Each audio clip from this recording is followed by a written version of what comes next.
Bismillah ar-Rahman ar-Rahim. Hello, people, and welcome.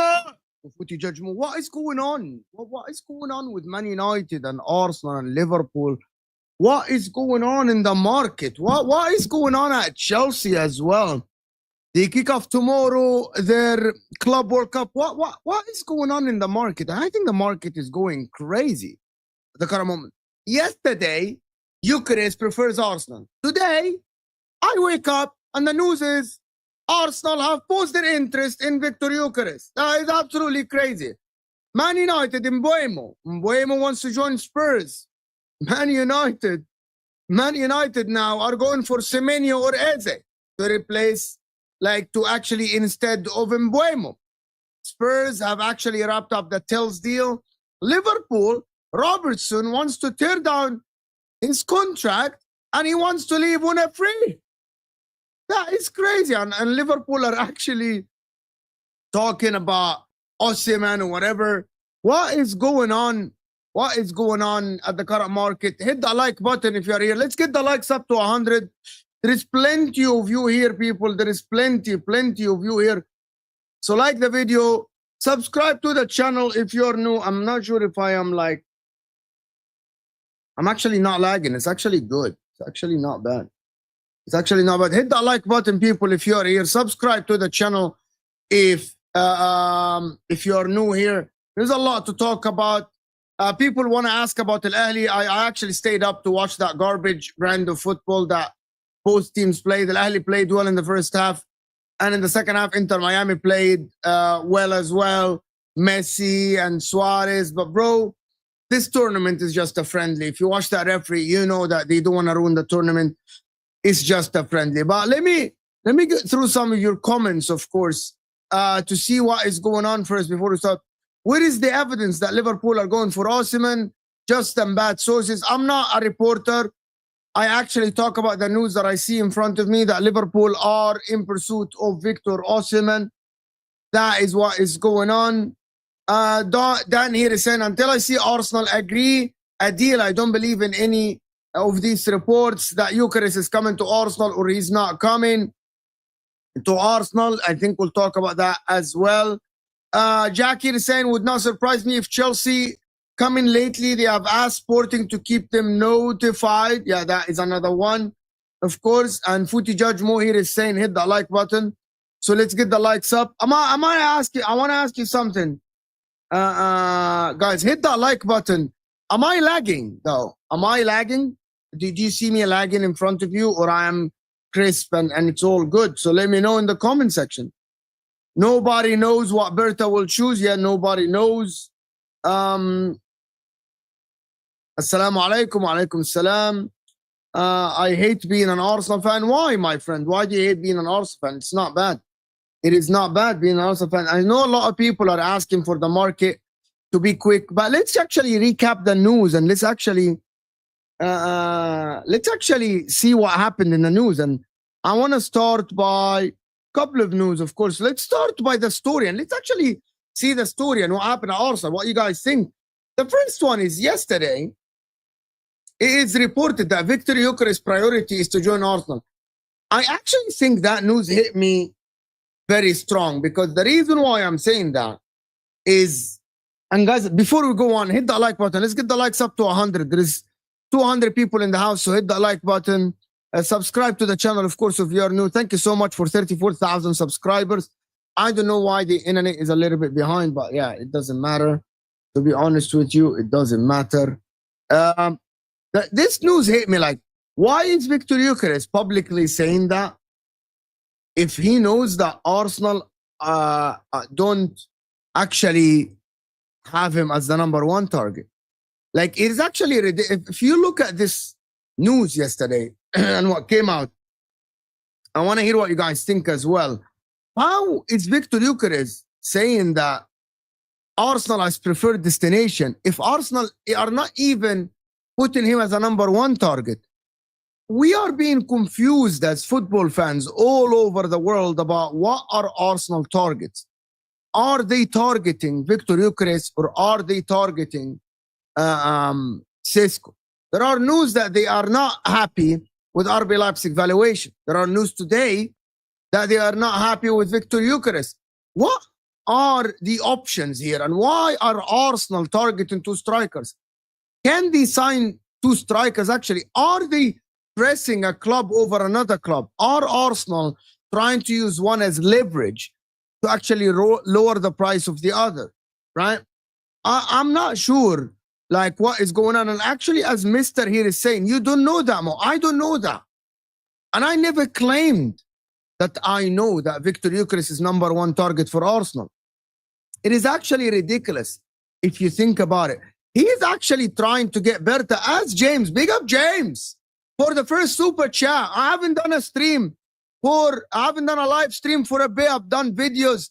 So big up James for the super chat. Really appreciate the donation for the channel and the support for Footy Judge Mode channel. Thank you so much. Berta playing both sides for a better price. For a better price for who? For a better price for Gyokeres or Sesko? And the reason why I'm asking this, guys, everyone in the chat, is do Arsenal have a clear target? Because if we are looking at the 2 strikers, they're so different than each other. They're so different than each other.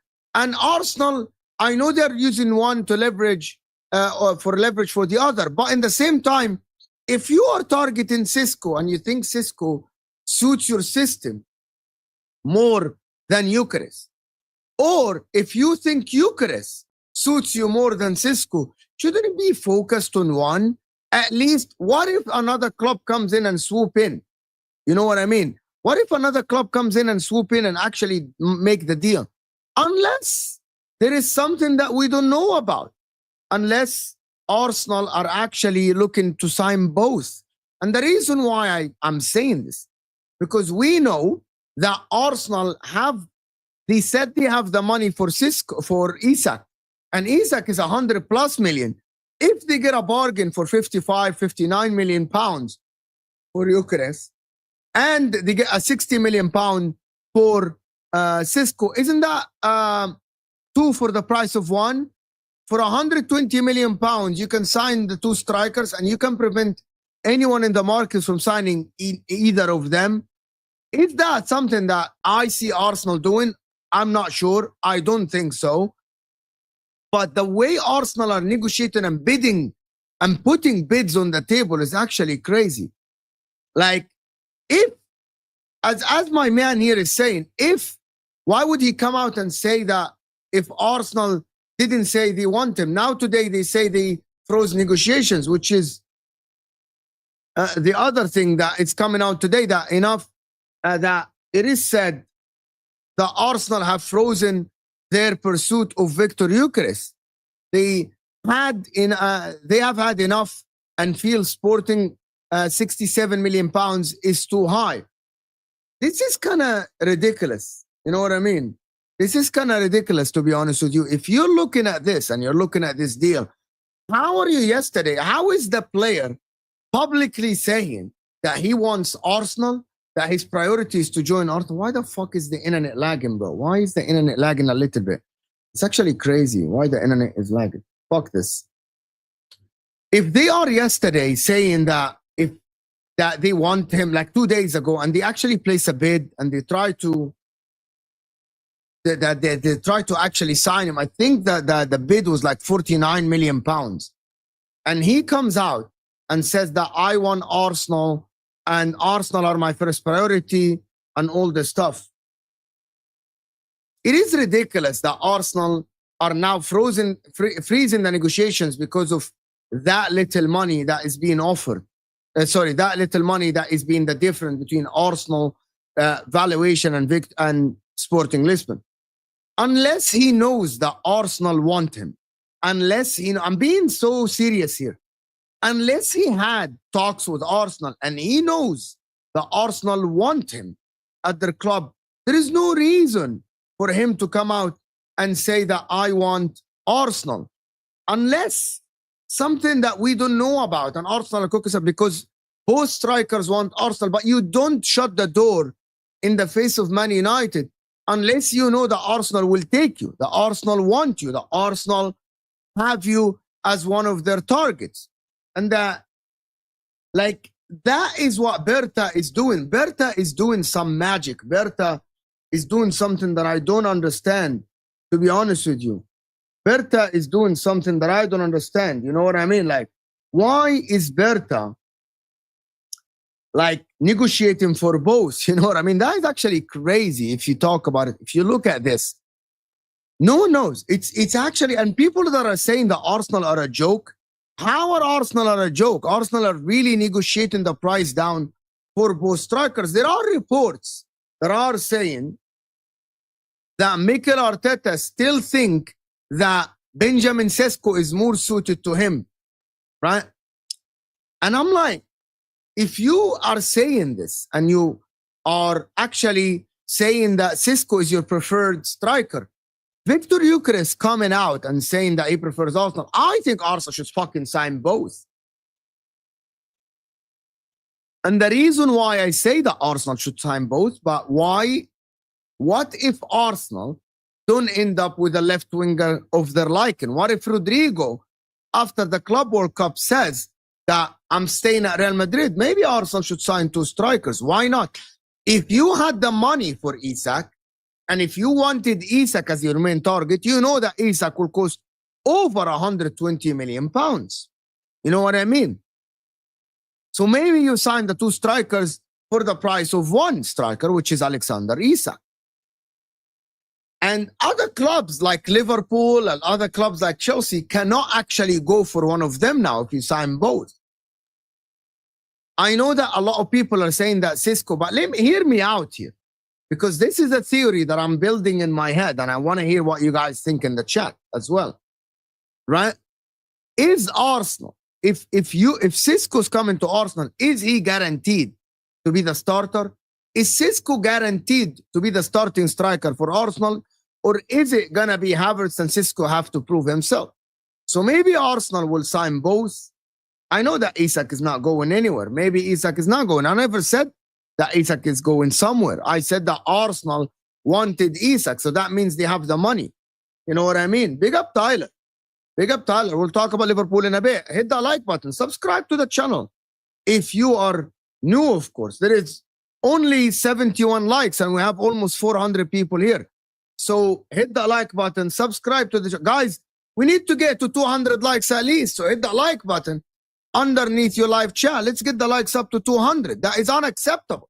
That we only have 81 likes. That is unacceptable. Waking up, doing a show, talking with you. James Souza here is saying Arsenal are happy with either. Now it's just the price. That is what I don't understand, James. How are Arsenal happy with both? Because both of the strikers are completely different type of strikers. How are Arsenal happy with any striker? You should be targeting one that is your main target. You should be targeting a striker that suits your system, that you think is going to take you to the next level, that will improve the team that much. Both strikers cannot be like, oh, I'll get whatever. That is not how it works in football. Like, it's actually ridiculous. Yeah, it's been a minute since I done a live stream, but I will try to be more consistent now. That there is not a lot of news. There is not a lot of news. There is. Someone said Mikel Merino will be the starting striker. That is crazy. And Olo here is saying, I would love to see some people here try to negotiate a deal in real life. Yeah, that is absolutely true. A lot of people think they know how to negotiate a deal. A lot of people think that they know how to negotiate a deal, which is something that a lot of people don't know anything about. But at the same time, are Arsenal are serious about one of them? Are Arsenal one of the things that nobody knows? No one knows which one is the preferred striker for Arsenal. I want to hear your opinion in the chat. Everyone in the chat, I want to hear what you guys think. Who is the striker that you think Arsenal should sign? Is it Sesko or Gyokeres? If you have to choose one, which one would you prefer? Unless you prefer Havertz to be the starting striker for you next season. So I want to hear what you guys think in the chat. There are people that are saying Gyokeres. Gyokeres is here. Gyokeres is, people are saying Gyokeres, so that is good, right? Kai Havertz. James, yes, you know James. Kai Havertz, you know that. Merino, Gyokeres, of course. Gyokeres, of course. Gyokeres, everyone prefers Gyokeres. And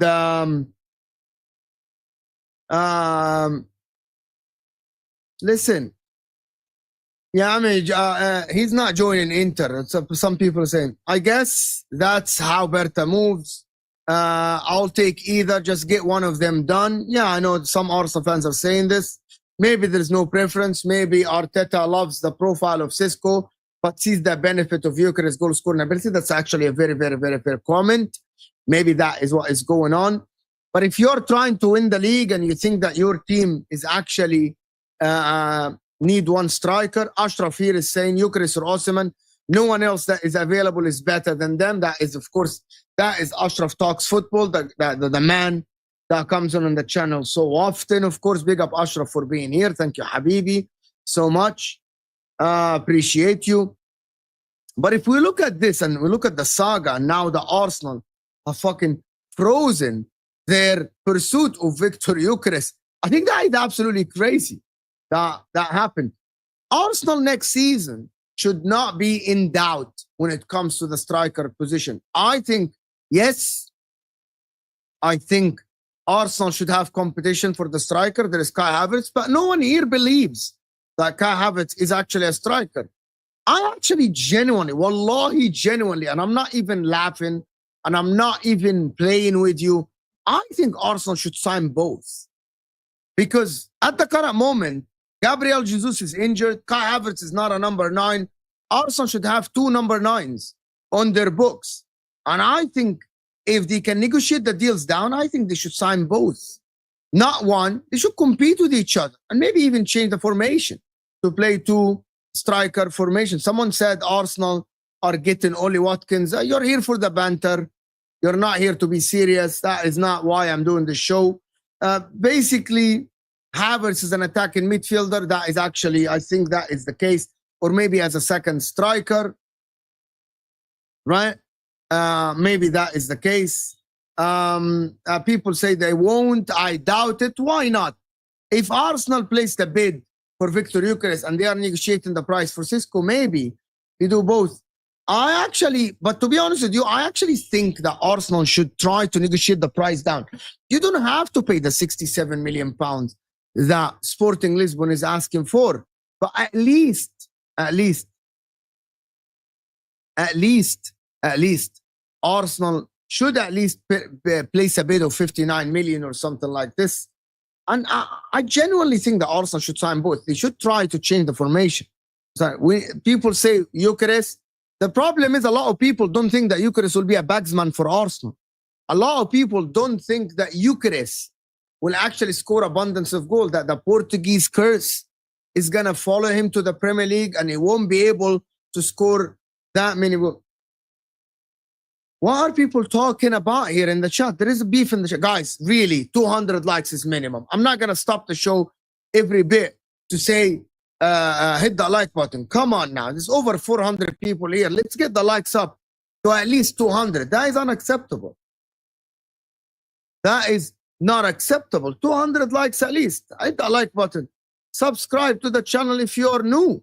How many subscribers? We are in 34 subscribers. 100 is actually crazy. Berta here is saying, TKA is saying Berta does not value Sesko around 80 to 100 million. Bro, Sesko is not worth 80 to 100 million.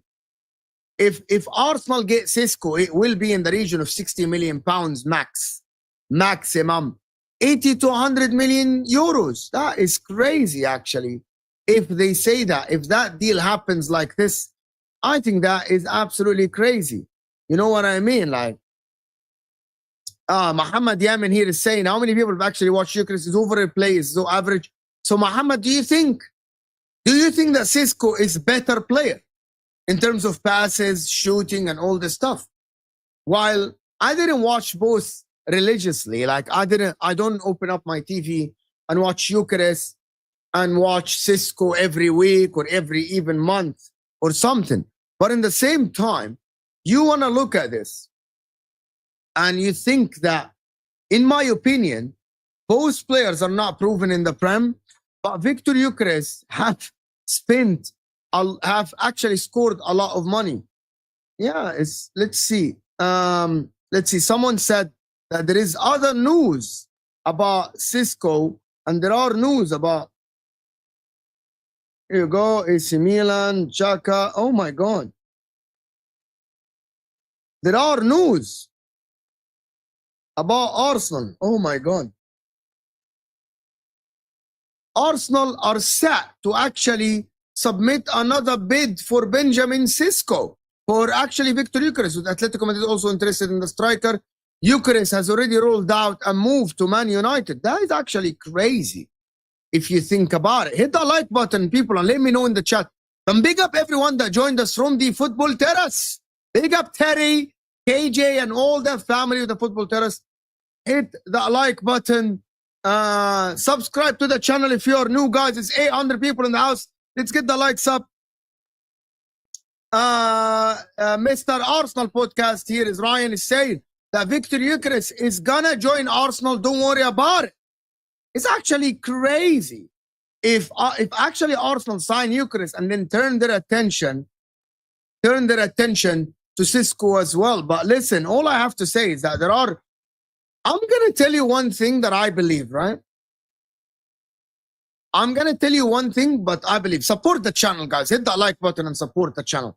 Let's get the likes up to at least 400. Yani, we're here and there is other things going on in the world. At least hit the like button, support the channel to push the video to the next viewer.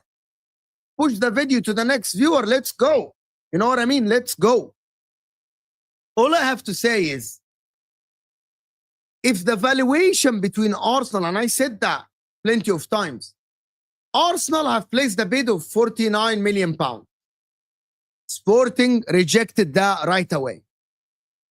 Right? Now they want 67 million. This 18 million pounds different. Right? This 18 million pounds different. I actually think there is a world where they actually bridge the gap in the valuation. 67 million to 49 million. If Arsenal place a bid of like 60 million pounds or something less than this, or they do add-ons, or they do 55 million pounds with 5 million pounds add-on, I think they can actually get the deal done, in my opinion. They can get the deal done, in my opinion, for Victor Gyokeres. And I believe that once Victor Gyokeres joined Arsenal, now people will actually start taking Arsenal serious. A lot of people are actually not taking Arsenal serious at the current moment because they are not actually haven't signed a striker yet. They signed Kepa, Zubamendi, got over the line. But I want to actually check, actually, what will Arsenal be? I want everyone in the chat to tell me, would you take Arsenal serious? Because there was a lot of talk, like people will never take Arsenal. Will you take Arsenal serious if they go and finalize the Gyokeres deal? Would you actually now be convinced that Arsenal can win the league? Right? That Arsenal can go and win the league. We did the panel shows with people, and people are still saying that Arsenal are not going to win the league in any world. You know what I mean? And I actually believe that that is crazy, actually. That is crazy, actually, for people to think that Arsenal are never going to win the league. I actually think that if people think that, I think they are crazy. Like people say that Arsenal are not serious. Like someone said, it's not enough for the whole season. You don't think that Arsenal adding a bagsman or a striker is enough for them to go and try to win the league and challenge the league, right? And I know that we all know that Arsenal are going to try to sign a left winger. There is Rodrigo. They are waiting for the Rodrigo decision at Real Madrid. You know what I mean? Here you go, comes the Arsenal banter. Yes, they are seriously good bottlers, so Arsenal are not going to win the league. Arsenal missed the opportunity to win the league 2 seasons ago, okay? I don't believe Maradona. I really don't believe in Arsenal. I am not. I told you before that I won't put Arsenal as favorites to win the league, regardless of what they do in the market. Even if, and I'm being completely honest with you, Maradona, even if Arsenal sign Gyokeres and sign Rodrigo, I'll still put Liverpool ahead of them and maybe Man City ahead of them. I genuinely said that, and I'm not going to say that. But the difference is, Maradona, is that I am not going to actually sit here and say what other people say, that Arsenal will not win the league. I'm ruling them out from winning the league because I think that would be stupid, in my opinion, if that is the case. I believe that everyone that is saying that Arsenal are not even going to win the title, they're giving them zero chance, or they're giving them very slim chance. I believe that they are actually doing this for the banter sake of like just bantering people. That is something that I'm not entertaining. I'm not going to sit here and tell you that Arsenal are out of the title race. And there are reasons for this. And the reasons for this are very obvious, because when Arsenal were healthy 2 seasons ago, not last season, the season before, and they did that Dubai trip, they came back and they had a magnificent end of the season and they pushed City to the wire. Remember that City had to win every single game to win the league, and Arsenal won 16 out of 18 games. So what is stopping Arsenal? What is stopping Arsenal from actually repeating what they have done at the end of 2 seasons ago? Especially if they sign a striker, especially if they're getting a player like Zubamendi, especially because they have a player like Timber. Last season, Arsenal changed the way they play, and also at the same time, Arsenal had a lot of injuries. But I don't believe that the injuries is the only factor why they didn't have a title race last season. It's the change of plan. It's the change of how they play. It's the change of tactics by Arteta, and so and so and so. So for me to sit here and actually assume that Arsenal are not going to actually challenge for the league, remember that Arsenal actually, I'm going to say something ridiculous. We know that season by season, Arsenal defense is getting better. Defense wins you title. Arsenal, all they need to do is to win the leagues by the 1-0s. You know what I mean? And the 2-1s. Arsenal don't have to score abundance of goals. But Arsenal struggle. The difference between Arsenal and Liverpool, and I'm just going to tell you this. Last season, Liverpool had a magnificent defense, and they had something that is different than Arsenal. In tight moments and in tough moments, Liverpool had players to actually win the game single-handedly. And one of the reasons I'm saying this is that if you remember, Salah pulls them out in a lot of games. And in a lot of games, you saw that McAllister came clutch. as you saw for Arsenal in the Champions League, for example, with Declan Rice. What Arsenal do is they need to be tight defensively, and they need to have players that will be able to even get that one goal that gets you. You don't have to smash teams 3 and 4 and 5 nils. That is not how you win the league, in my opinion. But big up Ashraf Habibi. Thank you so much for spending your money and supporting the channel. Appreciate you so much. Thank you for everyone donating to the channel. Hit the like button. We're not even on 200 likes. We almost have 1,000 people here. So let's get the likes. This a solo show. Let's get the likes to 500. The like button is underneath the live chat. Hit the like button, people. We need the likes to push the algorithms, to get the algorithms in this tough time with the transfer window. If we get Rodrigo, Gyokeres, and Zubamendi, we would be stupid to not think we will be seriously challenged, regardless of who is favorites. That is genuine talk, Ash. Ash, that is genuine talk. Like, but people to sit here and say, no, because they have Arteta, Arsenal will not challenge for the league. Arsenal will never win the league because they have Arteta. Arsenal get Gyokeres and Rodrigo, they can go the 1-0s. They can do the 1-0. They can do the 2-1s. You know, in tight moments, in tough moments, these are the players that will take you out of the tough situations and win you games while your defense is so tight. That is what Arsenal need to do. And I accept and I agree with you that Rodrigo is needed. A left winger is needed. But Ashraf, I'm going to ask you and ask every Arsenal fan a question. What if Rodrigo is not on the market? Why some Arsenal fans are just talking that Rodrigo, it's Rodrigo or bust? What if Rodrigo stays at Real Madrid? Do you just write off your season and say that you're not going to win the league? Liverpool actually didn't sign anyone, and they still got better and won the league with Mohamed Salah. I'm not saying that Saka and Gyokeres will be Mohamed Salah, but in the same time, Arsenal need to have a little bit of faith that they can at least challenge. I'm not going to say they win. I'm going to say challenge for the league and give themselves a chance. You know what I mean? There are other wingers around that can actually improve your squad, as TK is saying in the chat. There is Liao. You know what I mean? There is Lukman. There are other wingers that can actually improve the squad. I disagree more. This isn't the 90s anymore. Defense doesn't win you the championship anymore. Your attack does now. Listen, it's not that your attack wins you the league. It's the players that gets you out of the tough situations. That is what might win you the league. The players that actually gets you out of tough situations. As long as your defense is tight, as long as you have a tight defense and your defense is keeping you in the game, players like Gyokeres, maybe Ashraf, you can join me, Ashraf, if you want. Text me if you want to join. It is Sunday. I think you're off. If you want to join me, Ash, join me, and then let's talk about that. Let's talk a bit. Text me, Ashraf, and maybe you can join me if you want. And maybe you can join me if you want.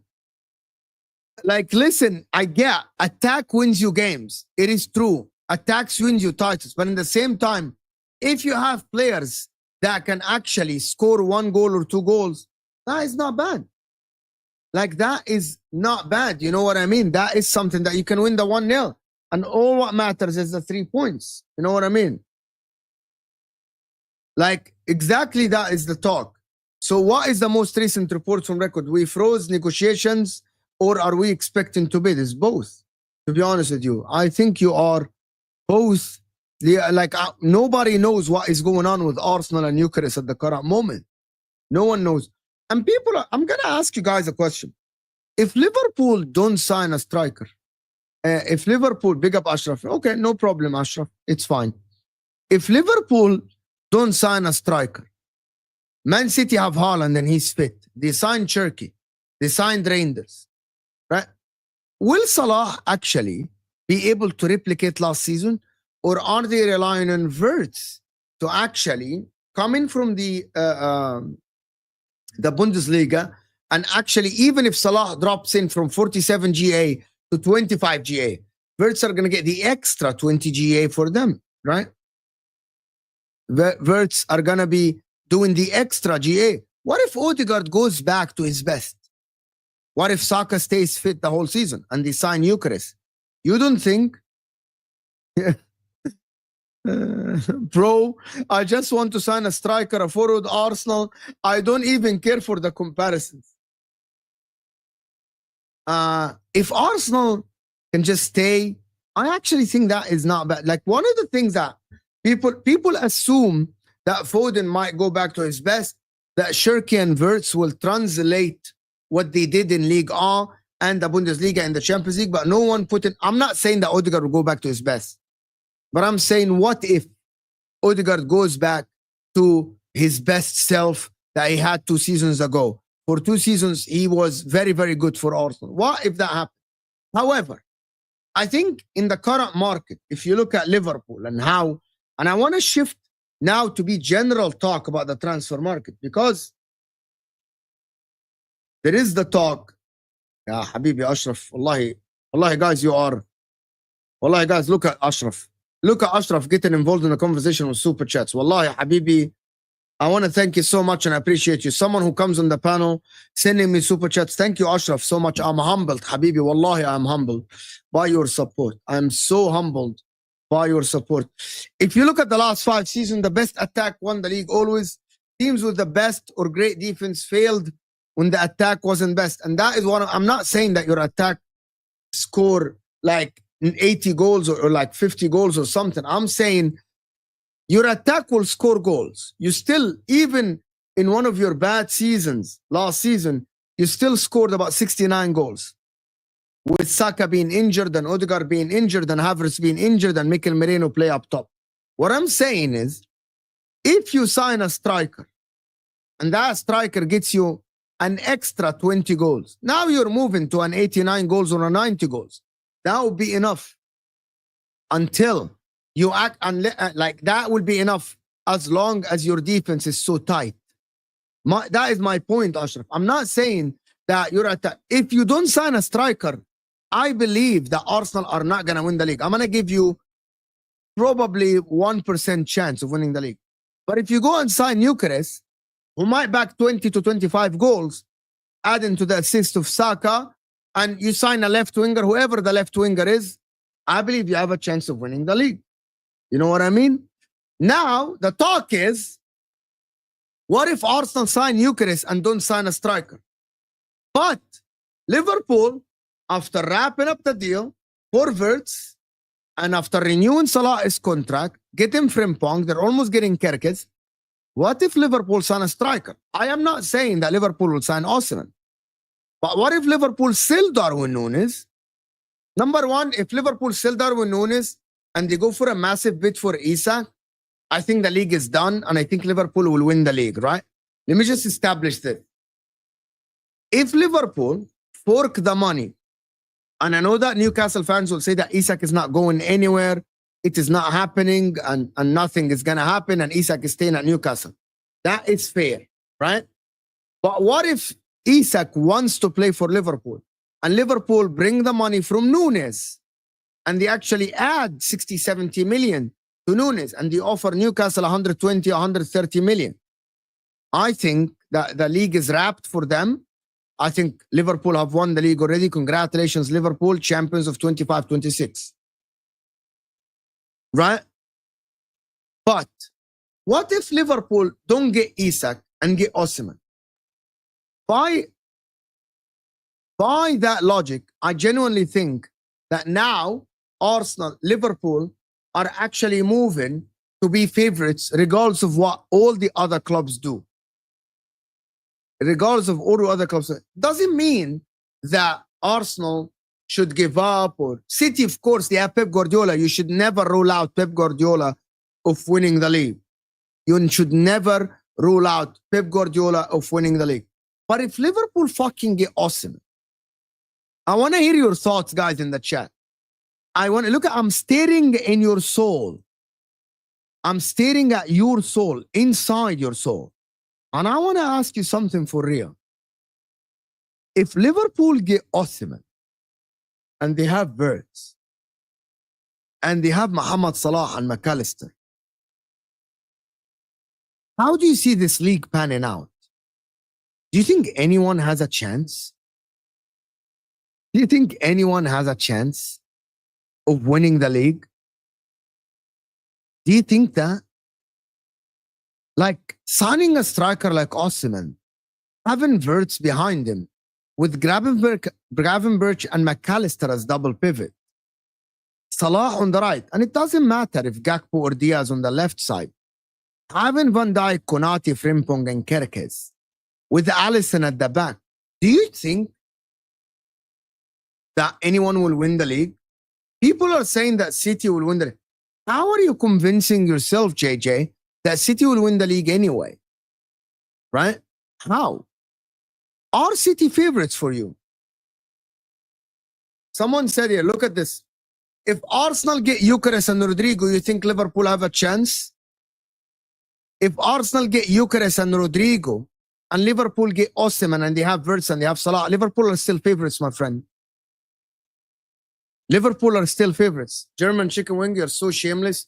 You're saying Osimhen is not far better than Nunes is one of the most shameless comments I've seen in my life.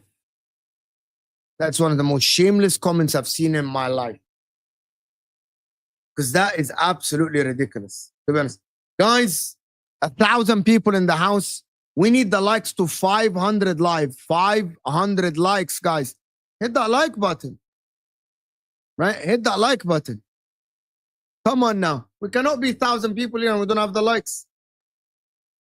Rodri is back. People are saying Rodri is back, but I think Liverpool will have the momentum. I'm not going to rule out City. I'm not saying that City are not going to win the league, but I think Liverpool will be favorites and by a bit. You know what I mean? People don't rate Osimhen. I rate Osimhen so highly. I think that Osimhen is a very, very good striker.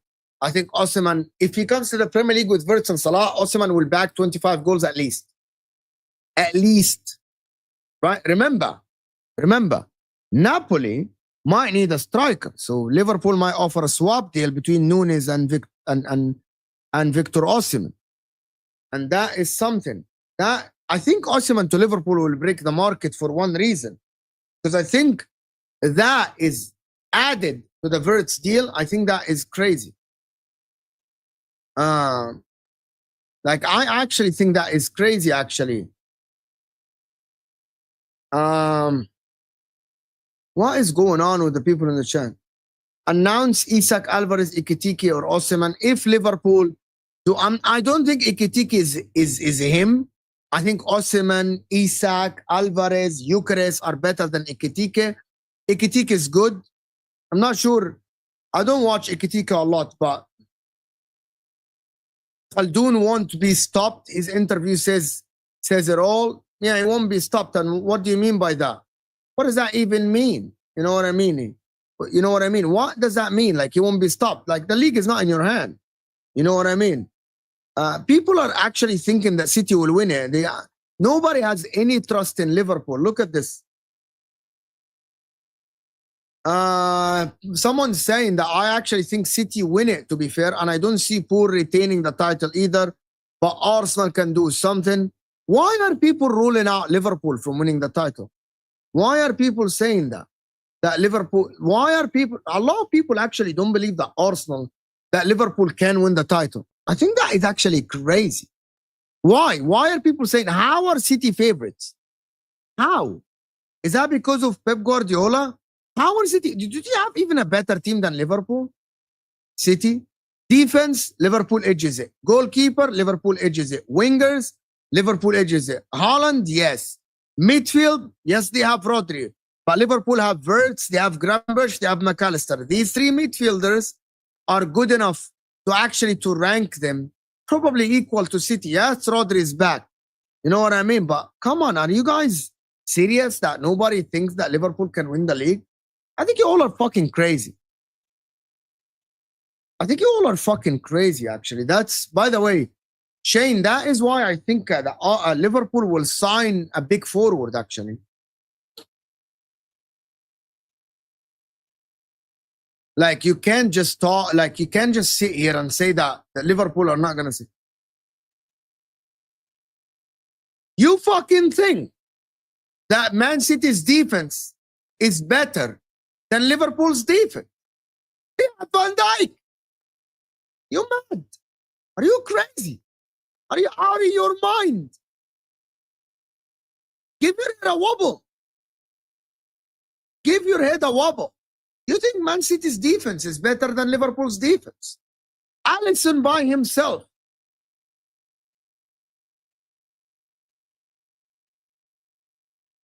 Alisson by himself just tips that tick like he's part of the defense. How are people saying this? Konate is very good defender. We don't know what is going to happen with Frimpong and Gyokeres. I always stated that City's defense is not the best. I always say that. Like, it's actually crazy. Ruben Diaz and Ederson in 2025, and people are telling me, like, it's are you guys mad? Are you guys mad? City's defense, players by players, that only concede 3 less goals than City. But you know that Liverpool gave up at the end of the league. Look at the XG conceded by Liverpool. Gyokeres. It's Gyokeres. Okay. Gyokeres. But player for player, you guys think that Man City, I know your Gyokeres. I want one answer in the chat. One name only in the chat. But before you fucking do this, let's get the likes to 400. Yani we are 250 likes only, and we have like about 1,000 people here. Can we get to 250 to 400 likes?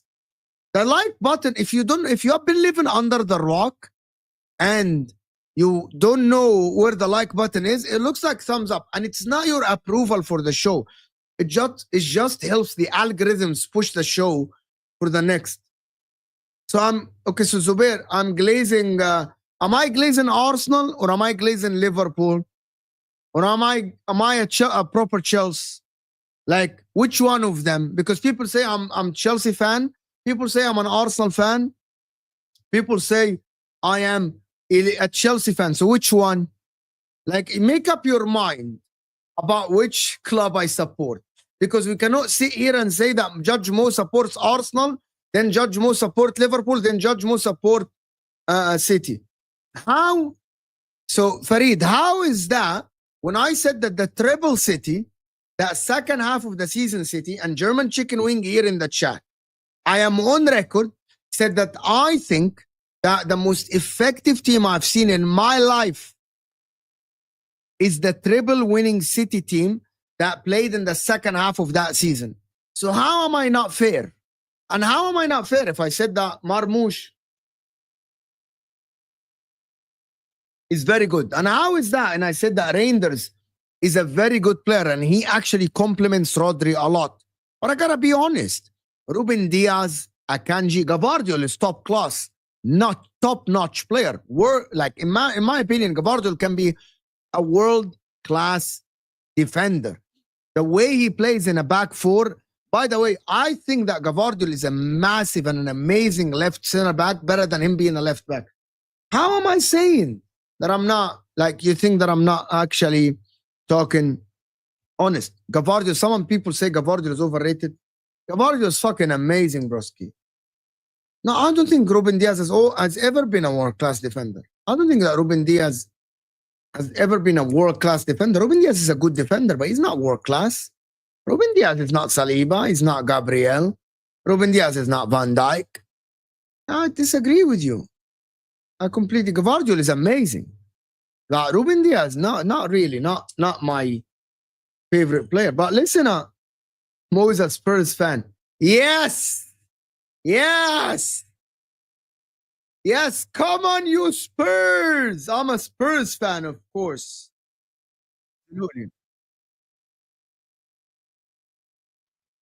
Yeah, but that triple season. Yeah, let me just see. Yalla, let's go. Ashraf is guys. I'm gonna invite Ashraf. Ashraf is gonna join us. I'm gonna invite Ashraf, guys, so we can have a chat. If you get me in the next 5 minutes to at least 350 likes, hit that like button, subscribe to the channel. 300 350 likes, and we're getting Ashraf, right?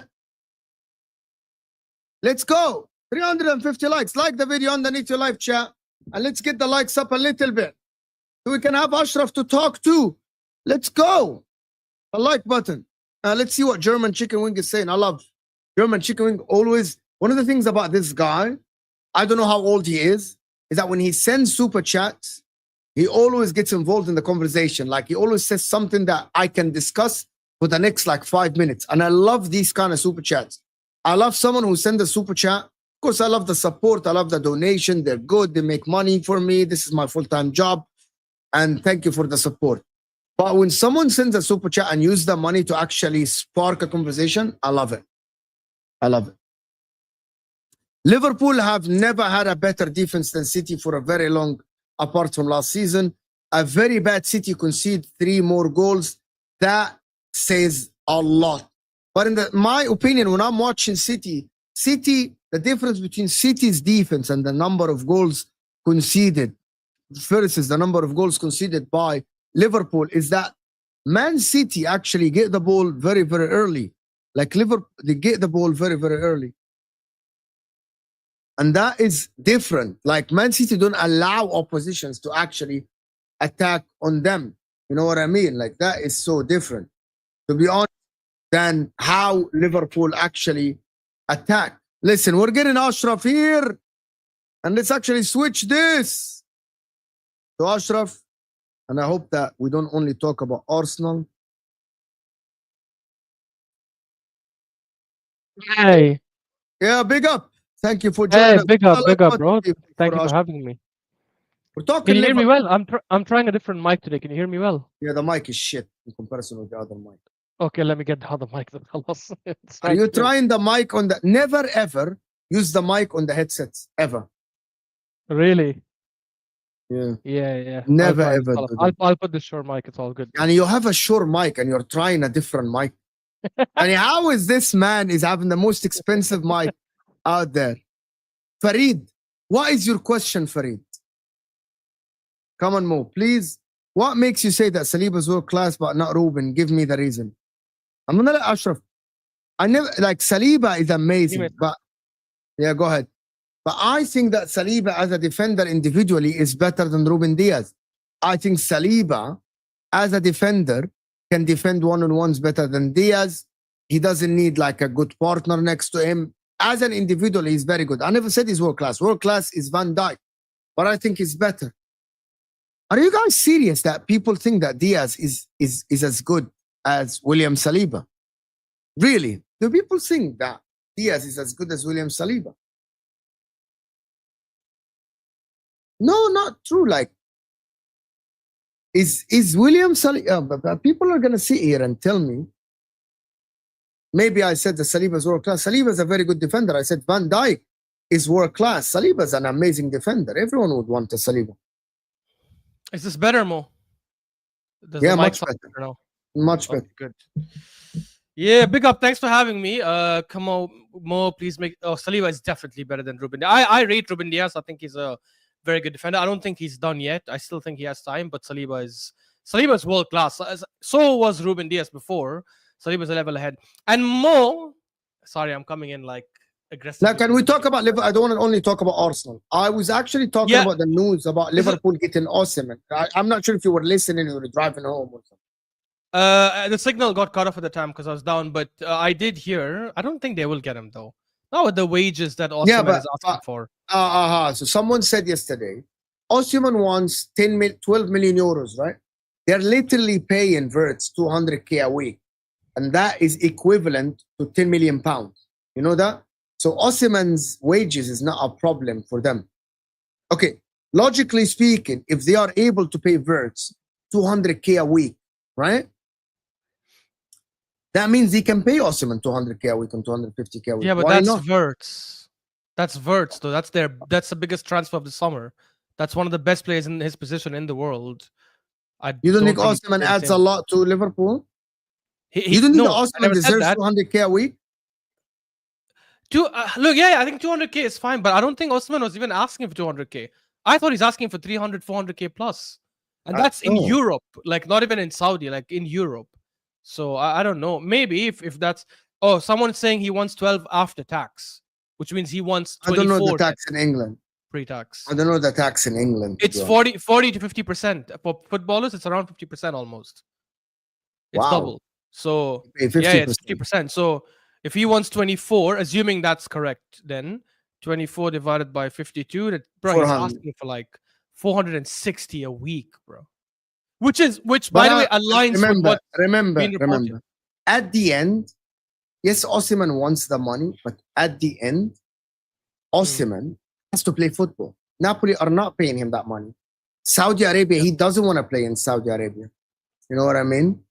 So at the end, he has to play football. He's not going to sit home.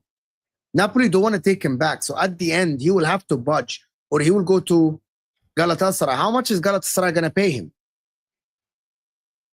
Like, how much is Galatasaray going to pay him? Why do people say that I'm anti-City? I'm not anti-City at all. Why do people think that I'm fucking anti-City? Why do people say this shit? How am I anti-City? Because I don't say that Ruben Diaz is better than Saliba? Am I anti-Arsenal because I say Van Dijk is better than Saliba and Gabriel? That is actually fucking crazy. People want me to sit here and, so if I say that Palmer is better than Odegaard, am I anti-Arsenal? It's like, am I supposed to say things like the way you see them, people in the chat? Like, He's saying Galatasaray offered Osimhen 21 million a year. If that's true, then I can see him going back there, to be honest. Yeah, but I don't. Do you think so? He's an idiot. He's top 10 strikers in the world, and I think ruining. How old is he? 25, 26? 26. I don't think he's that old. Okay, so he has at least 7 years left at the top level. For him to be ruining his career, talking about like, I want this much money, go to Saudi or even go to Galatasaray and stuff. No offense. With all due respect, if Osimhen goes to Galatasaray, this guy is not serious about football.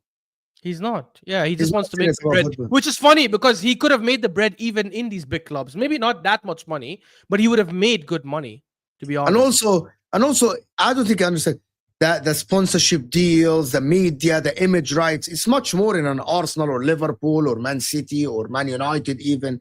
The image rights is a lot more than actually what you're going to get at Galatasaray, with all due respect to everyone in Turkey. You know what I mean? Yeah, like, I always thought he'd go back to Italy. I always thought he'd go to like an Inter Milan or a Juve or something. But yeah, they're not. Nobody can pay him that wage, bro. Nobody can pay him that wage. No, you know what I mean? PSG was seriously linked with him before. Yeah. I want to go back to the conversation about a lot of people are telling me that City are favorites for the title, even though Liverpool signed Wirtz, and I don't get it. Why do people say this shit?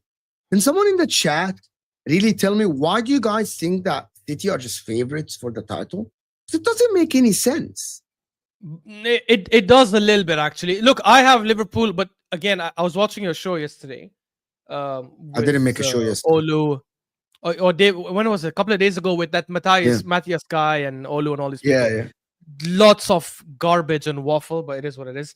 But one thing that Olu said, which made a lot of sense, to be honest, is by default, champions get the advantage of being like favorites. And that's, I don't know why people are like, oh, that doesn't make sense. That actually does make sense. It's across sports. When someone wins a tournament, it 100% does. Every time someone wins a league, you mentioned Liverpool 21. They were favorites going into it, even though they only signed Alcantara. People are like, well, Liverpool have all their main players. They signed a world-class midfielder who just won the treble. They were going in favorites, and they were top of the league until December, or in the end of December, they were top of the league. But you're saying this because they added. You weren't favorites that time. So if Liverpool didn't add players, would you still think they're favorites because they won the title? If nobody signed players, Liverpool would still be favorites. Yes, but because City, you're right. You're right. Yeah, correct. But I'm telling you, I think City's transfer window is better than Liverpool's. By the way, I think it's stronger than Liverpool's. Yes, because for me, Gyokeres, as much as people rate him, I still want to see a bit more of him. I don't think he's that good defensively anyways, but going forward, he's incredible. Frimpong, same thing. Not good defensively, but going forward, very good. So I don't think that helps them defensively. Frimpong is not a defender at all. Yeah, but they're going to play him as a right back, I'm assuming. Unless they're going to play Conor Bradley there. They're not going to do that, right? So if they play him there, unless they switch to a back three, which again, also I don't see them doing. If you look at City's transfer window, I think outside the right back position, which who knows, they might buy someone, they have addressed all their main weaknesses. They lost an amazing 10. They got a quality 10. I think Wirtz is better than Šeško any day, but Šeško is still talented. They needed an 8. They got an 8. I don't know Reinders, but you know him better than I do. You've watched him, obviously. So you can maybe tell the fans if he's good or not. But apparently he is good. And left back, Ait Nouri, I think, works for them really well because he can go forward. And I don't think City have... So in that regards, I think City had a better transfer window, in my opinion, so far. Where I would edge it to Liverpool if Liverpool go sign a top quality striker. I'm not saying Isak or something like that. Even if they sign give me a name, Joao Pedro, I would say, yeah, you know what? Damn. Like that's a complete team almost. By the way, Liverpool also have a centre-back problem. If Konate or Van Dijk get injured, who plays for them centre-back? At the current moment, they're trying to sell Kwanzaa and sign a centre-back. So. Yeah, so when they do that, we can talk. When they do that, we can talk. But Liverpool have Kwanzaa and Gomez. But they're not good enough. Kwanzaa and Gomez are not good enough to be playing for them. If one of these guys gets a 1 month injury, would you trust these guys to come in? So how many centre backs does City have? Currently, I don't know who they're going to sell, but currently Stones, Ake, Diaz, Akanji. Stones is always injured. Ake is always injured. Okay, Stones is always injured. Ake is always injured. Yes, but that's an issue. That's only an issue if they're starters. If they're squad plays, that's not as big an issue. So if the starters are Gvardiol and Diaz, then Stones and Ake being injury prone, but as backup is not a big problem, right? However, look, the reason I agree with you that Liverpool are favorites is only because, so you've mentioned this before, do we know for sure how well Šeško and Reinders will adapt to the Premier League in their first season? And one of the few things that made sense in the show you did a couple of days ago was you said, name me one midfielder who's come into City under Pep Guardiola and killed it from the first season. That's a very logical statement. So it's not crazy to say that Šeško and Reinders will need time. That's why I have Liverpool as favorites. But let's assume in a different world that Šeško and Reinders actually adapt from like game week 1, game week 2, game week 3. Why are we assuming this? It's true. No. I'm giving. Logically speaking, you should assume the opposite. Which is why. Yes. Because the history tells us that Pep Guardiola's midfield is the hardest midfield in the world for you to come in and work. Even Rodri, who's one of the best DMs we have seen in the history, in the first season, he struggled. I watched him live at the Etihad, and he was struggling in the 19th season. I agree with you, which is why I'm saying Liverpool are favorites. But I'm saying if that hypothetical happens and these two adapt, then okay. So I'll ask you this. Exactly. So these people who are saying City are favorites are assuming that. They're assuming. So their assumptions is wrong. It's okay. But let me ask you something. Wrong. Ashraf, let me tell you. I assume the assumption is if Amrim brings his Sporting Lisbon mentality in, Man United can challenge for the league. Am I right to assume that? It's just an assumption. Anybody can assume that. Why? No. Why I can't? Let me explain before you answer. Because based on what we have seen in the recent history, for Ruben Amorim and Man United, we can't assume that he is going to be able to bring that right away. You get my point? So based on the history, we look at the history and we learn the future and we assume the future. We look at the history and we say no midfielder has come to City and adapted right away. So the most logical assumption would be that these two will not adapt right away. It will take them time, right? That is the right assumption. Assuming otherwise is called hope. I'm hoping that happens. But those aren't the only players in their... No. Like they still have Haaland, they still have Foden, they still have Marmoush, who probably would have adapted by now. Not enough. They have their defense. They'll probably get a keeper. So I'm saying, even if you need to give them time, for a little while, Foden can play as the 10. For a little while, Kovacic can fill up with Rodri. You're assuming that Foden will go back to his best. I don't know that, to be honest. I don't know if You're assuming. Okay, I'll tell you this. I think every CDB's gone, he'll probably have more freedom. Let's play a game. Every assumption you will do, I'm going to give you another assumption for a different team. And you tell me why your assumption is more logical than my assumption. But people in the chat, bear out. I'm gonna do a couple of super chats. Let me do these 2 super chats before we play this game. It's a fantastic game, right? Havertz suits the system. Gyokeres and Sesko both offer a different option. So both are great addition to the team. 100% Magnum. 100%. I think Arsenal should fucking sign both. No. Right? Yes, you should. Oh, that's a In case different discussion. We'll Rodrigo leave doesn't it for later. Yeah, I think you should sign both. A lot of Rodrigo has people nothing were to do saying, with strikers, bro. what if you don't have another forward available in the market? Sign 2 strikers. Yeah, but anyway, what is different day. okay? Because Yeah, I we'll leave think it. that I think Havertz can play on the left, inverting as a second striker. Can I explain it to you before you do that? Do you see Man City play? Okay, let me explain. Open your mind a little bit. You're a smart man. Open your mind. Open your mind. Do you see how Man City play? Where do you think Marmoush is gonna start? Left wing. What is Marmoush's position on the pitch? He'll be making runs off Haaland a lot. Like as a second striker, right? Almost, yeah. Who's gonna be the left winger for City? Marmoush. No. Same as what Gavardio did. Nouri. Same as what. I get you. But how's point. that the same comparison? No, I don't. Because Havertz doesn't have pace. He doesn't make those kind of runs. No runs. No runs. Havertz, if Havertz plays on the left side, Havertz will play inside the pitch as a second striker behind whoever is going to be the striker. Right? And the guy that goes up the pitch might be the guy that always gets the ball and move forward, which is Calafiori. Calafiori is a very attacking-minded player. Or Lewis Kelly, very attacking-minded fullbacks. What City do when they have a left wing like Marmoush, someone that is not a touchline winger, they actually put that left winger, they start on the left, and they push inside to be a second forward. And the left back goes to be actually the touchline winger, like what Gavardio do. Your argument is gone already. How? Because Arsenal rely heavily, I'm not saying that's a good thing, but they rely heavily on their wingers to track back. Absolutely. So Havertz, he's playing on the left. So I'm assuming that you're going to change. You're going to smother the opposition like what you did 2 seasons ago. And you're not going to rely on defensive duties. And also there is one more thing that you're forgetting. A lot of Arsenal. Why are we linked with wingers? Hold on. A lot of Arsenal, I'm just saying in case you don't get a winger. A lot of Arsenal fans rave about Havertz's work ethics and work rate. Havertz can track back. He does a lot of tracking back. You know that. Havertz does a lot of work on the pitch. Yeah. In my opinion, that is what I would do if you don't sign a winger. I wouldn't start Martinelli or Trossard. I would try a striker because Arteta loves on the left is much better than Havertz. No. He assists more. He absolutely, scores more. Absolutely. Because Havertz is not a winger. He won't be playing the winger. Why are people so set on that the winger needs to be a winger? Sometimes the winger is not actually a touchline winger. They're an inside forward. They are a second striker. That's when you have very attacking fullbacks. A lot of teams do this shit. A lot of teams do this. Not successful teams. The best teams have had left winger, right winger. Man City do this. No, they do. First of all, Man City have the greatest manager of all time, so they can tinker and play. We don't have that. Slot.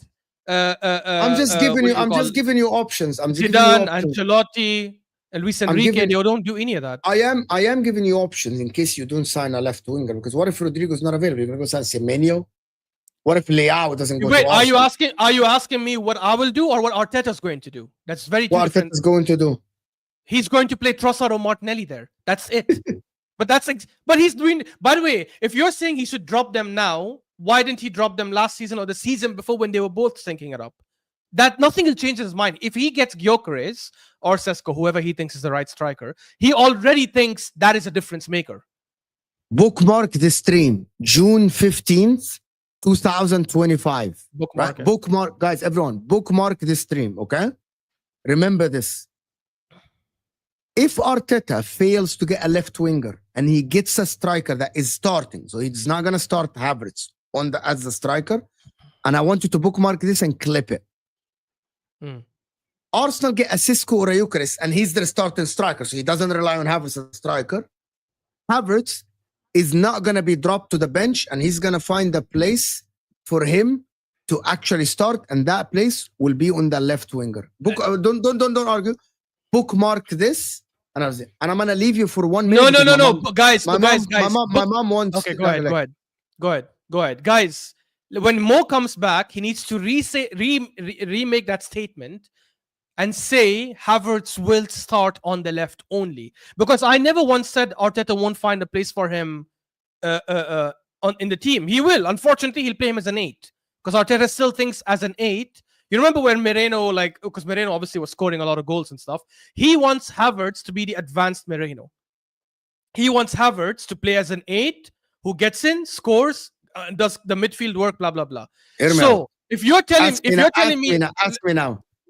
Okay, so one sec. If you're telling me Havertz is going let's read the. Okay, I'll ask you. Read this first. The league is. A lot of people were saying if Havertz goes City, the league is wrapped. He joins Liverpool is different. Rivals don't want Liverpool doing back to back. They want City back. Yeah, a lot of people don't want Liverpool to win back to back. You're so right, WJ.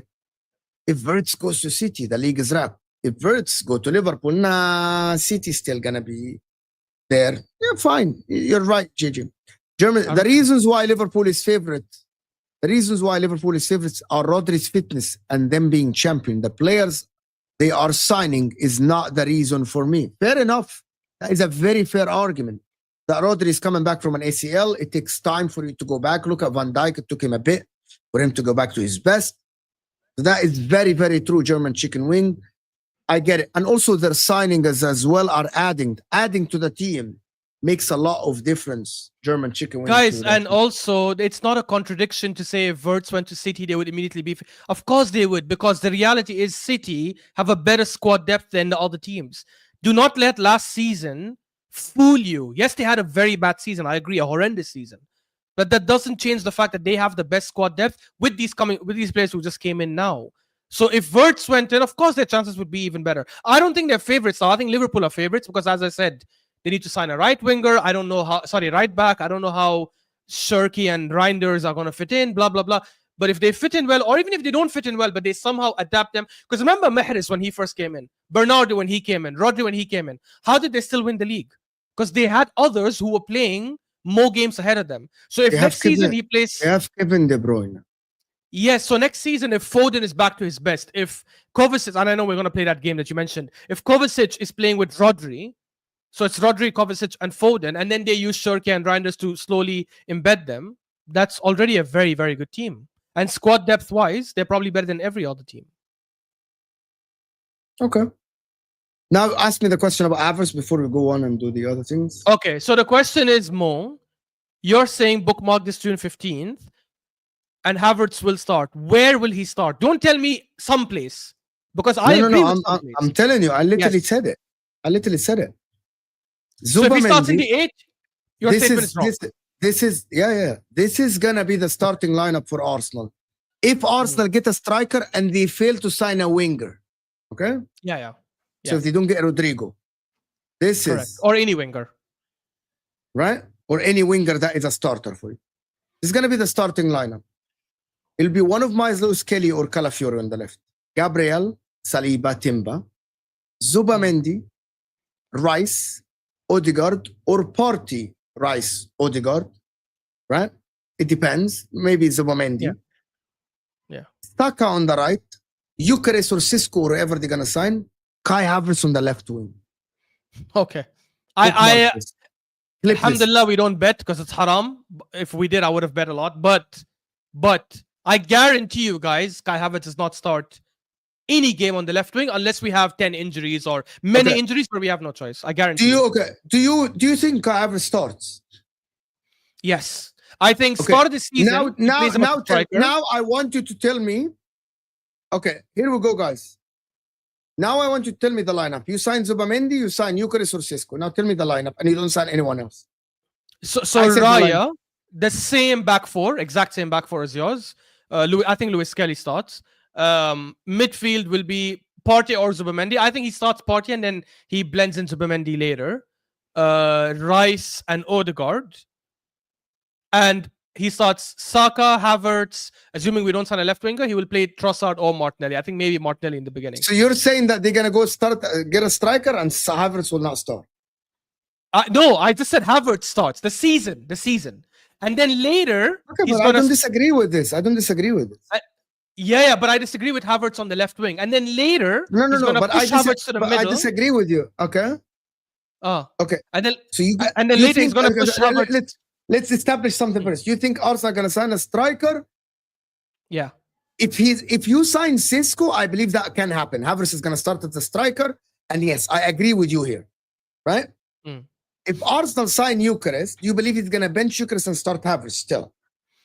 I think eventually Gyokeres will become the main striker, and I think he'll start playing Havertz as the 8. And who's going to be benched? He's going to keep rotating between Rice, Zubimendi, and Partey, especially Rice and Zubimendi. So the one that is not going to be dropped is going to be Havertz, and he's going to rotate between Zubimendi, Partey, and Odegaard. Look, I think... But listen, hold on. I can live with this. Yeah. Like, I don't disagree with that take. If you think Arteta is going to do this, I don't disagree with that take. Genuinely, see, for me, honestly, I cannot see any logic why he wouldn't bench Havertz. But because of the reports of The Athletic saying he will be starting Havertz in the beginning, because of the fact that we know Arteta likes Havertz, I think he'll still try to make it work somehow.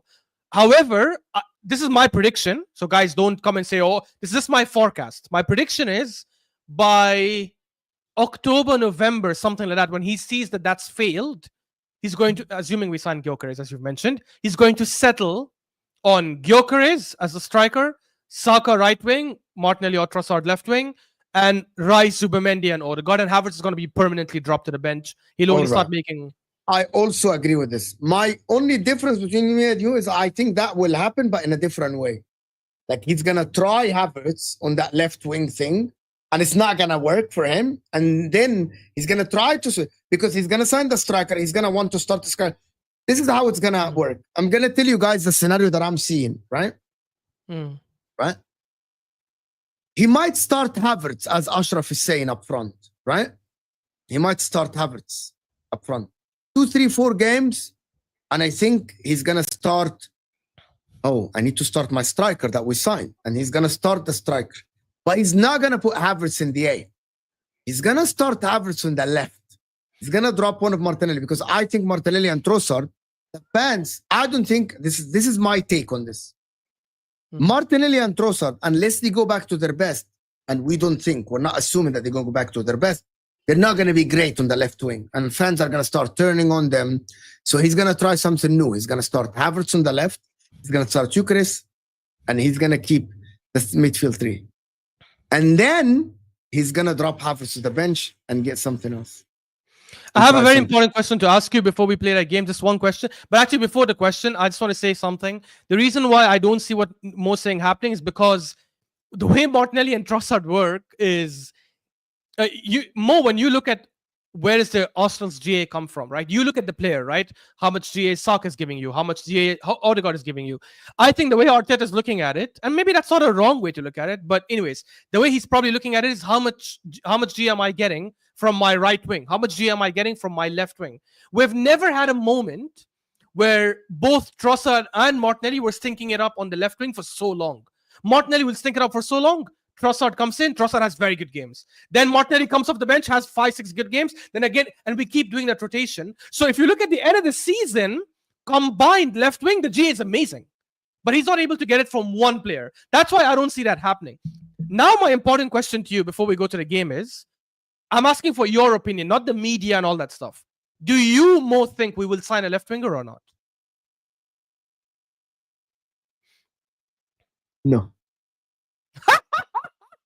This is nice. We finally found out Mo's actual opinion on this. He's never once said, I don't think Arsenal would sign a left winger. Now he's saying he actually doesn't think we'll sign a left winger. By the way, if that happens, hell will break loose. You know, with Arsenal fans, I'm telling you. Bro, I can't believe Mo, because I had a feeling the fact that Mo's giving those scenarios. You know, I never said that I'm sure. And I never said that I'm sure that Arsenal signed a left winger ever on a show. Have you noticed? I know, and I've noticed, which is why when he's being right? Like, I'm like, be honest, Mo never said they'll sign someone. Even when you reported the Rodrigo news, you never said, "Oh, I think they will make it happen." That's when I started thinking, "Yo, I think this guy's thinking we're not going to sign anyone there." Sheesh. You know why I don't think? Because I think I am looking at the Sesko deal. And let me tell you guys why I'm saying this. Let me tell you why I think this. because I'm actually I'm someone who's you know, I have a degree in science, right? 4 years, bachelor's and master's in science, right? We learned in school one thing. You predict based on the givens. You know how it is? You try to get a conclusion based on the givens, right? That is how I'm looking at it. I look at the history and I try to predict the future. And I might be wrong and I might be right. Of course, the reality is not an experiment in physics. And some twists and things happen. I looked at how you treated the Sesko saga in the last 2 years of the year and how it ended. Arsenal have admired Sesko and they had Sesko in their eyes. And when that deal didn't happen, Arsenal chose like, we'll wait. We're not signing. Arsenal don't sign alternatives.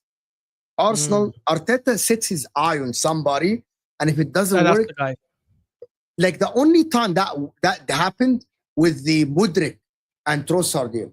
But you also had your eyes on Trossard, but he was your second option. Yeah, and Trossard is different because he became cheap, super cheap. He fell out of the derby. It was too good of an opportunity to say no. So it doesn't apply. It was a good opportunity for you not to sign him. It's 35 million. Yeah. And you look at how Sesko deal worked, and you're like, okay, Arsenal really waited a fucking year for this guy to finish the season for actually to go back in for him. So the way you admire Rodrigo, the way Arsenal admire Rodrigo, and the way the saga's going, Rodrigo, he's leaving, he's staying. Oh, Rodrigo wants to leave. Rodrigo wants guaranteed minutes. Arteta admires Rodrigo. Arsenal are inquiring about Rodrigo. Xabi Alonso doesn't want Rodrigo. And you watch all of this shit and, it's too much money. It's Arsenal. If the end of this window, I think Rodrigo's not available and he kills it in the World Cup. You know what I mean? And Nico Williams has gone to Barcelona. And Nico Williams goes to Barcelona. Yeah. Arteta's someone who's not going to budge. He's not going to settle for a Semenyo. He's not going to settle for a Semenyo. He's not going to settle. Yeah. Because, you know, Arteta's convinced, Arteta and Berta are convinced that Gyokeres and Sesko are two targets. There is number one priority and second priority. So we're negotiating for both. We're going in, we're putting bids on the table for both to see what is going to happen. You know what I mean? So that's why I think maybe if Sesko doesn't happen, Gyokeres happen. If Gyokeres doesn't happen, Sesko happens, you know? But Arsenal are in for two. Now I see no news that Arsenal are targeting Barcola, Lookman. They say Liao is too expensive for them. We're not even targeting Liao. Lookman is not on the table. I'm like, okay, we are on Rodrigo. You know, that fucking Rodrigo guy. We want that Rodrigo guy to start on the left. You know what I mean? I want Arsenal to get a left winger, right? But in the same time, renewing Martinelli's contract and keeping Trossard and not putting them on the market. How many forwards can you have on your books? Like, Arsenal are not going to go with like fucking 9 forwards on your books. Like, no way. Can't do that. Like, you can't do this. You aren't, like, that isn't something that you do. You're not going to have Trossard, Martinelli, Jesus, Havertz, Sesko, Taka, Nwaneri, whatever. You know what I mean? You know, someone. And you add another left winger. It's like, it's hard. You know what I mean? Like, I don't see I'll tell you this 100%. If we sign a left winger, 100% we get rid of Martinelli or Trossard. I don't know who. There's no way he goes into the season with 3 left wingers. And I'll just tell you this because I did this thing on the Kura pod, just the last thing. Mo, if I ask you, this was very interesting. But did you see why I say Arsenal might not sign a left winger for Rodrigo? It's honestly, it's very logical. People will attack Mo for this, but it's actually a very logical argument. If Rodrigo decides he wants to stay, by the way, if Rodrigo decides he's leaving for sure, I definitely think we get him because I think we beat every other club to him. Yes, but I think so. But I agree with Mo. If Rodrigo stays and now Nico Williams will probably go to Barca, I actually 100% agree with Mo. I don't think Arteta settles. I think Arteta says, listen, get me Gyokeres or Sesko. I will make it work on the left wing. Yeah, because he's not Arteta doesn't believe that he's under pressure. Yeah. Arteta doesn't believe that his place is in jeopardy. Arteta believes that if I don't sign Rodrigo this season, maybe next season another left winger will come up, or we sign Rodrigo. If I don't win the league, I have another year. If I don't win the league, I have another year. If I don't win the as long as I'm competing, as long as I'm in a good place in the Champions League, and he believes he has the score. The way Arteta talks is that he believes that because of the injuries, his team didn't perform. So he believes that he needs a firepower up top. He said that publicly. He said we need to add goals. Yeah. So I believe the way he sets goals is that he needs a striker. You know what I mean? So for me, Mo, I'm going to ask you this because I played this game on the Kura Pod, and guys who were there in the comments, then please don't give Mo the answer. Mo, between Barcola, Rodrigo, Leao, Nico Williams, and Lookman, so 5 left wingers, who do you think has the best conversion rate in their league?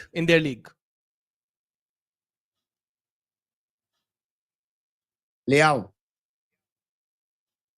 No, Leao is second. I'll give you. Oh, so actually, I'll exclude Lookman because Lookman actually is the best at 25%. So Nico Williams, Leao. Yeah, but Rodrigo how does that? How many shots you take and all this? Leao is the best. I'll tell you the shots later. No conversion. Leao from these 4, Leao is second. Who do you think is first? Who do you think is last? Let's start with that. Who's last? Barcola, Rodrigo, Leao, Nico Williams. Who's the worst? Who's got the worst conversion? Rodrigo. The worst conversion? No. No. I think it's Nico Williams. I think Nico Williams. The worst conversion. Probably. No, he's second. Yeah, Nico Williams has the worst conversion. You're right. Yeah, Nico Williams. Can I share my screen on this? Yes, I can. Yeah, you can, Habibi. I allow people to share their screen. Check this out. The best conversion of all of them is... Oh, you'll have to click on the share screen, by the way. Yeah, I can. Here you go. The best is freaking Barcola at 21%. The reason we did this is because people were saying in the Kura Pod, oh, Barcola is so shit in front of goal, he can't convert. And turns out actually he converts better than all of them. However, when we flipped it to the Champions League for all of them, obviously Nico Williams, we had to put Europa League because he wasn't in the Champions League last season. Barcola is the worst at 10.7%. So I think maybe Champions League, for whatever reason, those misses he had against Arsenal, Liverpool, it translated. And to be honest, he didn't start as many games because Doué took over in the second half. But in the league, Barcola easily wins. And league is where you get the most consistency because that's the fact. Like that's why, I agree with you completely, but I also feel that there is a chance, because you know what you mentioned in science, you look at like what's given and you go based on that. I wouldn't take Barcola as the best. Like, I don't think he's the best, to be honest, out of them. He's too raw. No, but if we cannot get Rodrigo, I would not say we cannot sign Barcola. Barcola is a better option, much better option than what we currently have. All I was saying is, Mo, do you think there's a variable you're not taking into account, which is, unlike the previous years, we have a much better sporting director now, and that is where your variable changes. If you're doing a scientific experiment, that's a massive variable that could affect the results. Do you not think Berta might say, no matter what happens, we will sign a left winger? And look at all these options that are available. Are you really telling me they will not look at any of them? They might, but I haven't seen it. They're not looking at him. Okay, anyways, what was your game? Let me answer this very clearly. Mo, are you a Malik fan or Al-Ahli fan? I have some shame. You said it many times, guys. I grew up inside the club. My whole youth, I spent it in the club. I'm a member of the club since I was very young. So I grew up there. My whole teenage years were like old people in the club. And I spent all my teenage years in the club, to be honest with you. I'm an Ahli fan, big Ahli fan. Okay, go ahead. The game is assumptions. Yeah. Every assumptions you do for City, Liverpool, or Arsenal, I'm going to give another assumption to oppose it. Guys, is 900 people here. Let's get the likes up to 400. Hit that like button, people. Come on now. Like the video, people. 400. I'm not going to stay for long. My wife's texting me.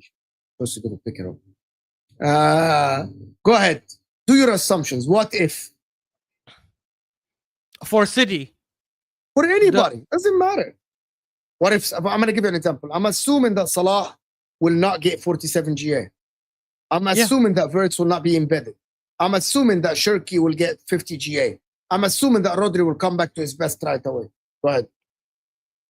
Yeah, so I'm assuming Rodri will come back to his best and City will blend in Šeško and Reinders throughout the season. They won't have their best season, I think, but they will blend them in and City will be fine. I'm assuming that Salah will actually top last season and be better than last season. I'm assuming that Verts will have at least 30 GA in the Prem.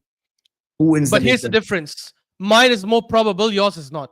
Because as much as I like Salah, and you know I'm not biased. Yours is more probable? I'll tell you why. I'll explain to you why very quickly. As much as I like Salah, and I think he's amazing, he's a legend of the Premier League, and I think he should be considered in the GOAT conversations. If not, like he's definitely top 3 in my opinion. But the reality is he just turned 33 today. Outside Messi and Cristiano, how many players get better after 33? And actually, the answer is none.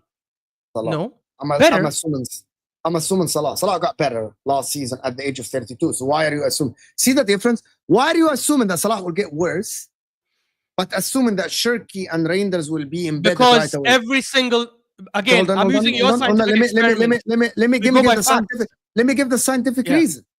Because Salah, based on the scale says that Salah at the current moment has topped his 2 seasons ago by last season. Is that correct? Like he has actually better. So the chart says that Salah will get better. Until otherwise is proven, I'm going to assume that the chart, if the stock is going up, I'm assuming that the stock will keep going up. Until something different happens. Mo, you yourself said we need to look at variables and other things like that. If we look at variables and look at history to make our judgment now, what kind of player has a record-breaking season and then has an even better season the year after? Not Salah is only going to get 40 GA in the Premier League. Yeah. Okay, so which one is more probable? Both can happen. Which one is more probable, Mo? Salah getting 40 GA in the Premier League, or Rodri coming back to his best next season? Rodri coming back to his best.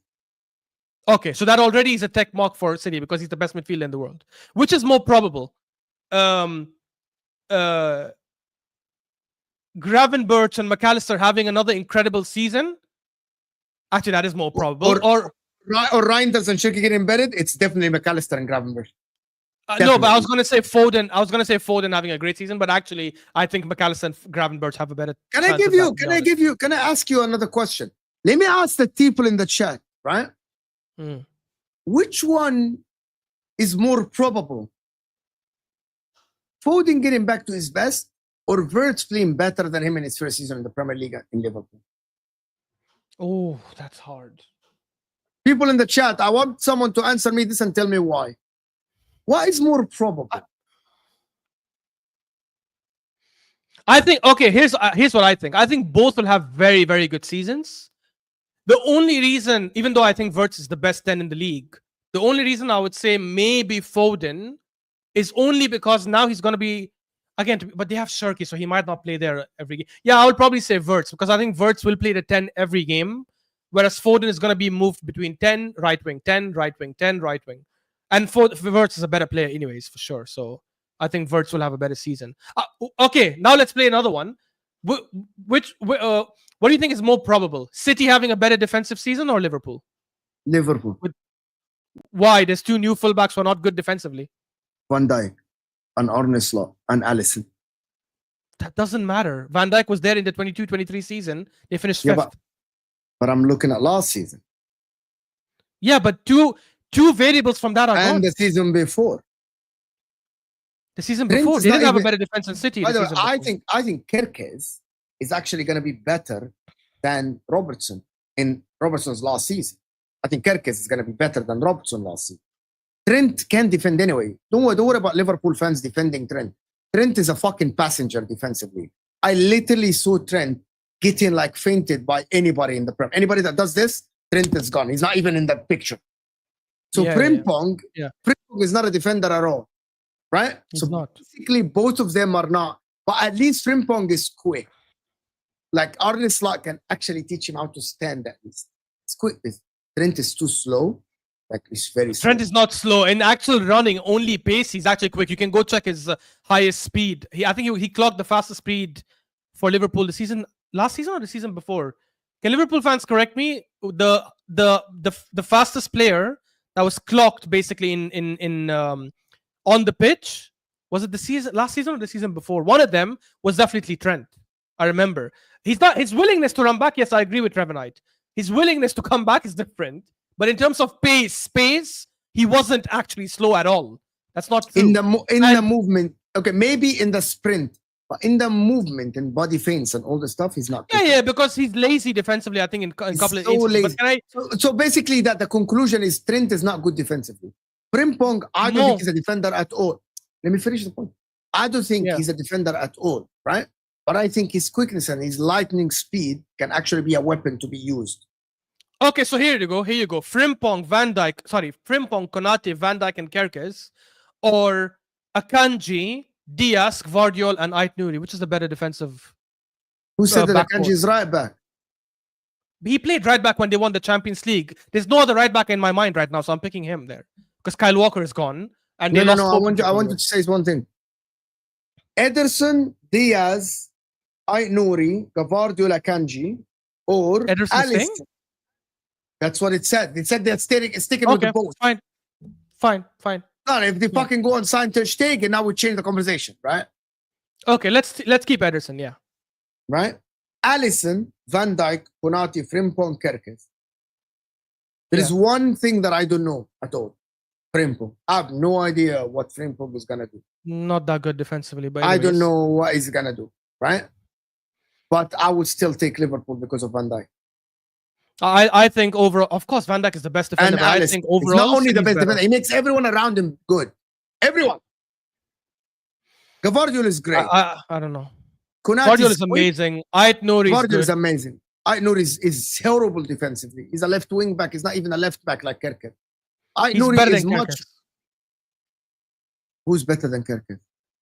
Ait Nouri is better than Gyokeres defensively. Yeah, I'm happy to check it right now. Really? You're watching both of them and you think Ait Nouri is better defensively than Gyokeres? Every time we have come up against Ait Nouri, I think he's given us more trouble than Gyokeres. Well, let me check. This will be interesting. And Gyokeres. I'm trying to see.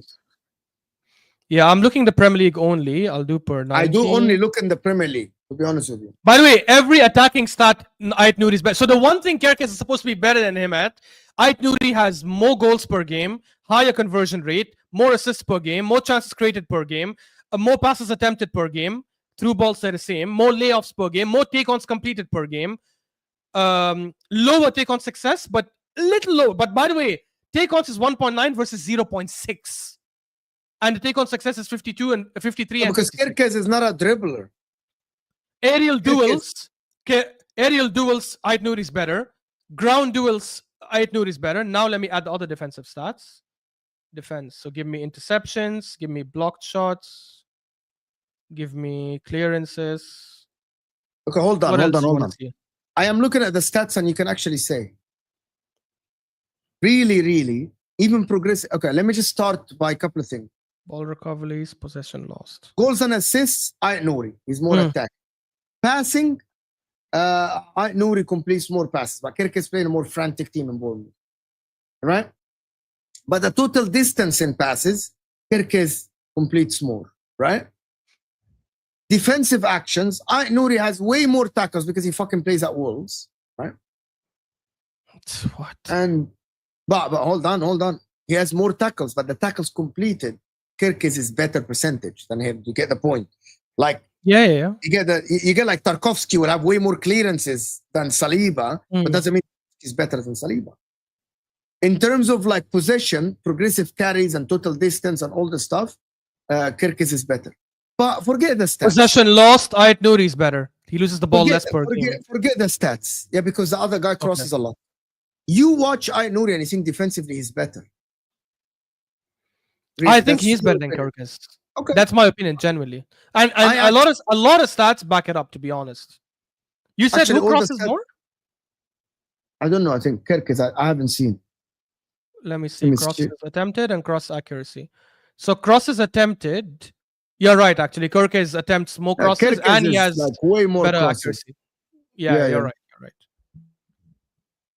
I genuinely think that. Anyway, I'm not saying that Gyokeres is better than Ait Nouri. I actually think that Ait Nouri is better for City and Gyokeres is better for Liverpool. Because Ait Nouri can actually be a touchline winger, right? Yeah. It's City's system, and Gyokeres is up and down like Robertson. So it's actually very, very good for both of them. Yeah. Like I think it's actually very good.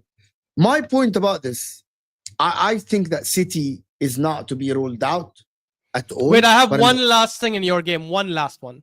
Go on. Haaland to have a 40 plus GA in the Premier League. How do you rebuttal that? Then what? 40 plus GA in the Premier League next season, better than what he did this season.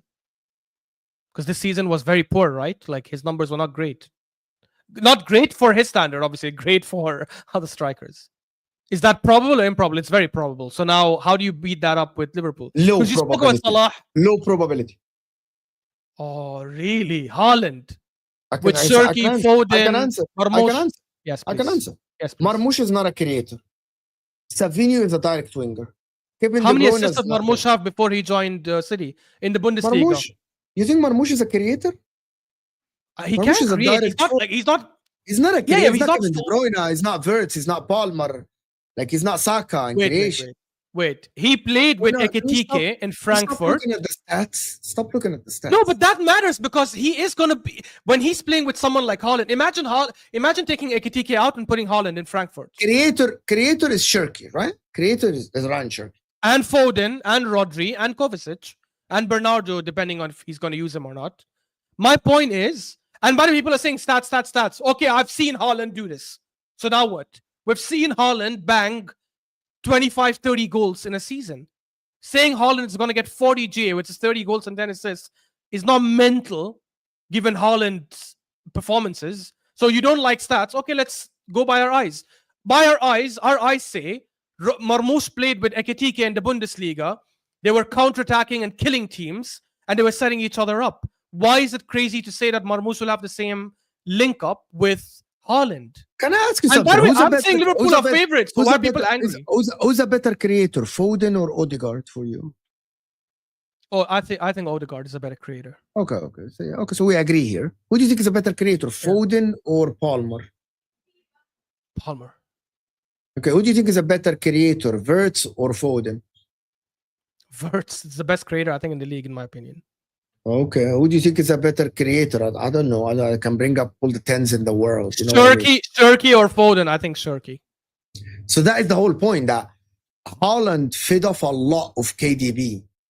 KDB is amazing. Haaland scores abundance of goals. Don't get me that. Also, the wingers for City used to create, everything used to work around Haaland. Now, Correct. someone like Marmoush himself, he wants to score, right? Shirky, by the way, Shirky is a creator, but also a goal scorer. That's what people. I haven't watched a lot of Shirky, to be honest with you. He's a direct, right? Yeah. That is, in my opinion, I say that Apparently, 40 GA for Haaland. I don't think it's gonna happen to you.